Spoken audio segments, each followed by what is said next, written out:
Richard Grove is with us. Rich Grove, great having you. You're doing a great. I mean, our listeners are eating this up. They want us to. I think they want us to go and into more boundary breaking information. But I think we're doing that. I want to pick up. We'll go because they're asking us on the chat room about CERN, about aliens, Babylon mysteries. I'm happy to go there. But how about I'll just handle those real 20 seconds. Go for it. CERN, there's a bunch of smart people with a whole bunch of funding doing things that nobody on this broadcast understands. So I would check that out. Aliens, I haven't seen any evidence of it. So let's keep going to what was the last one? CERN, they're creating a black hole for the environment on Earth. That is, I think, one of their main trajectories. We don't know how that's going to work out, but let's go for it. I'll add that to it. We left off at covert colonization, and that is, and I don't know if it came in as long ago as you said it did or when it came in, but they realized at one point, and we look at Gandhi and India, maybe one of the examples, we can't hold it. It's like the game Risk. We can't hold all these territories physically, and it kind of brings us back to Brave New World Revisited, where he compares, that is Aldous Huxley compares his work in Brave New World, where they got to drug you and you got to love your slavery in order to be a part of this, and they've got to bamboozle you and trick you into this. They can't force you into it as they did in 1984, in the book 1984 by Eric Blair. I got to say, covert colonization working out okay until we were allowed and we found a good device such as the internet or this radio show or your website to start communicating to each other, with open minds, and that has been a major chink in the armor. Well, I think your description of 1984, which is a dystopian, warning from Orwell, as compared to Brave New World, which is a utopian use of things like soma, and it's still taking people away from their free will. So whether it's a utopia or a dystopia, neither one of those really serves you as an individual. What we kind of need is a libertopia, where people learn to be autonomous, how to think critically through a system that having a system enables you to easily communicate with other people who have a similar translator, i.e. a system of critical thinking. The problem is we can go out there and make a lot of sense and identify all the fallacies being used to trick people, but until we educate our audience on how to understand what we're saying, how to identify these fallacies, and fallacies, to summarize it really quickly, it comes from deception in Latin. So it's a cunning way to trick you using words. And that's what most of the politicians that you see in office, that's how they got there. That's how the lobbyists get their work done and make people think that they're good for you. They have nothing to do with you other than to try to take advantage of your ignorance, to take your hard-earned money, and to carry out their international plans. Their plans are not to have the United States existing in a couple of years. Their plan is global government. And while we might want to all be sovereign, their plan is to take away our freedom. Their plan is to have a one world government where everyone's on lockdown. Whereas I think, a libertopia would be a world of sovereign individuals where we can travel freely and do what we want in the world as long as we don't infringe on anyone else's rights. But that's never going to happen as long as we have a cartel who has the British royal government pimp their gemstones. When you can have the British royal government put away their emeralds and rubies and sapphires and wear diamonds and start, pushing diamonds are a girl's best friend and diamonds are forever, that should tell you something. When that cartel is not allowed to operate in the United States and diamond dealers have to go to London to get their gemstones, that should tell you something. When everyone we know, a family event, whether it's anniversary or engagement or any of these other things, baptisms, are encouraged to get diamonds, and we all think that's a good idea. Where did we get those ideas? This is where critical thinking can really start. And if the people in the chat room want something that's incendiary to learn about, start Googling and watching and learning about the diamond trade and the diamond cartel that has existed untouched for the last 100 years. And that is the power of the Council on Foreign Relations and the Rhodes Roundtable. Again, and you can go into that, and you can see Cecil Rhodes' influence, a Rhodes scholar, Rachel Maddow, talking down to us, calling us racist, planning bombs, and then and that in one sentence, and then in the next sentence, almost praising George W. Bush for pulling back and being more nice about the debate. I mean, we talked about this in the first hour with Peter A. Bear, Jefferson versus Hamilton. That wasn't a nice debate, okay? That doesn't have to be a nice debate. So we take Cecil Rhodes. We end up at Rachel Maddow, who is a Rhodes Scholar, of course, and they're everywhere, folks. And not to say that anyone who's a Rhodes Scholar is bad or a Freemason is bad, but that you should be a little suspicious. And then we go to CGI, which is an interesting acronym because that is computer generated, but it also stands for Clinton Global Initiative, which is full of roundtable group overseers. I have to believe that it is the next stage of the Bilderberg Group. In fact, going back to McCain, when the big crisis hit, the financial crisis, he said, I got to suspend my campaign. He's a Republican. I've got to go back to meet with the Clinton Global Initiative almost to take my orders.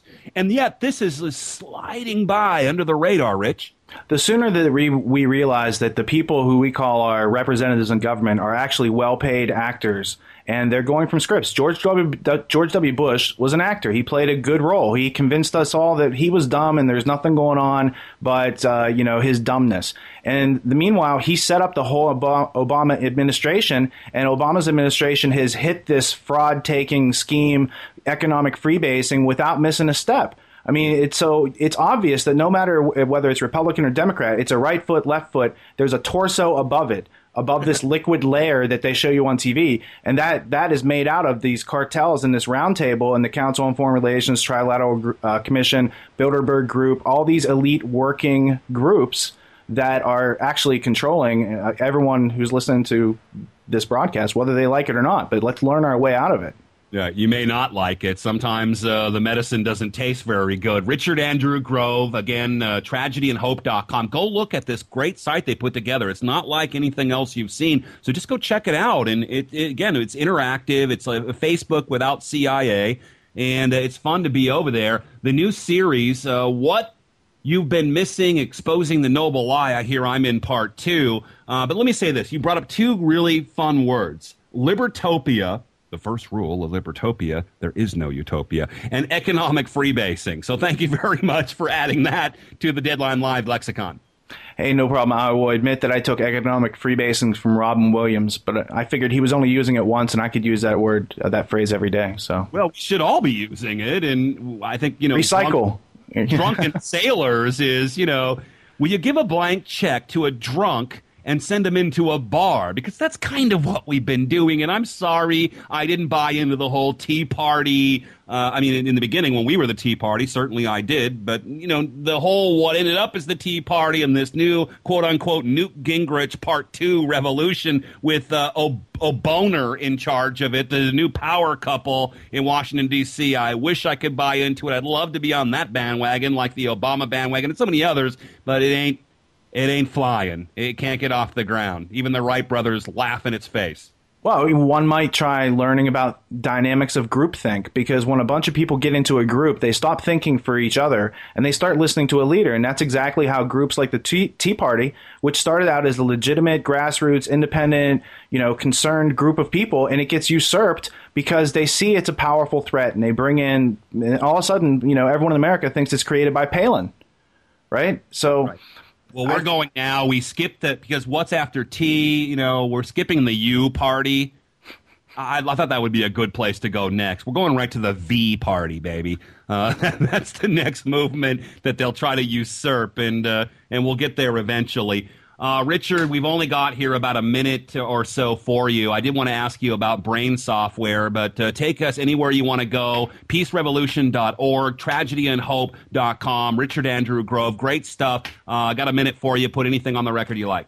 Right on. So if you don't want to even take the time to check out what you've been missing, please just check out the notes that are usually embedded right below the video anywhere it's embedded.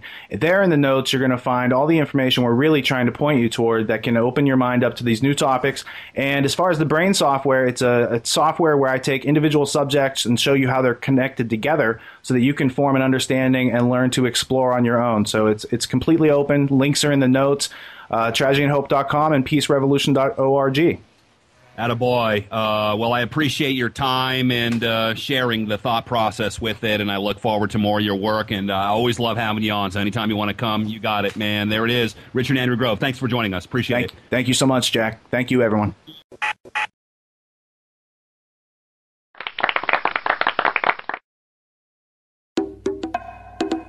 For thousands of years, the few have used knowledge as power to control the many and profit from their ignorance. Over hundreds of generations, the masses have outsourced their thinking and unquestioningly consumed products of deception. Today, as a result, the non-elected rulers continue to persuade us to adopt their limited perspectives. This series resurrects your curiosity and broadens your awareness so you can learn how to read between the lies. This is what you've been missing. The goal of this series is to provide you with the tools to understand the world in which we all live, so we can learn to survive and thrive in life. Greetings and welcome. I'm your host, Richard Grove, and I'd like to begin by employing metaphor, using this box to represent the status quo, so as to illustrate that this series was created to present you with the myriad of media which describes the world from the outside of this box, whereupon we criticize and review it, like this. What you've been missing is an educational exploration designed to stimulate you and your potential, to resurrect your curiosity, and to inspire you to think critically so your decision-making and realization of enjoyment in life goes off the charts. Submitted for your approval, this is the episode pilot of What You've Been Missing, titled Exposing the Noble Lie.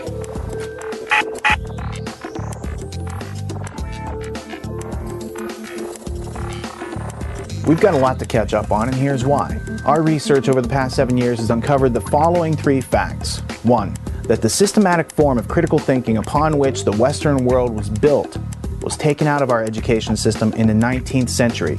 2. As a consequence of our education system being censored, those of us born in the 20th century were easily shaped, conditioned, and manipulated by sophisticated forms of propaganda and public relations, leaving us in a world based on illusions of knowledge and not actually knowledge itself. And 3, as a consequence of points 1 and 2, those of us inhabiting the 21st century are faced with problems that seem to be unsolvable and pressures and responsibilities for which we are not educated to be successful at resolving. There is a curse on mankind. It is a curse so well known that we never talk about it, we never discuss it. It is a curse that says that you and yours will never rise. Your grandchildren are serfs, their grandchildren will be serfs. You are a shoemaker, your grandchildren will be shoemakers. And my heel will always be on your neck. Until America said, now wait a minute. If you're lucky, if you've got guts, if you can take the crap that life throws at you, if you can get here, you might rise. Hey, Mr. Pants. Come on in, Mr. Pants. Pants. It's hard to say why that particular bullet was shot, but you know, it's a neighborhood where a lot of things are changing, where a lot of people are upset, where people have been pushed out of their homes by real estate value, not being able to pay the taxes, whatever else. You know, I've tried to think about it. I've tried to think about if I were out there and someone else were in here, what would cause me to be resentful or envious.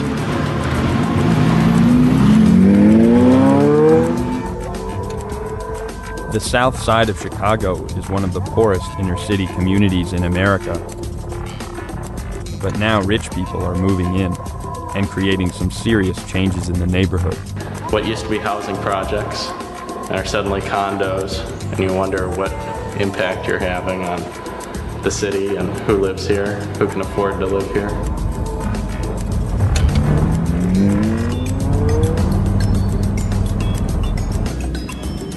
Three big tools have been used in a lot of areas.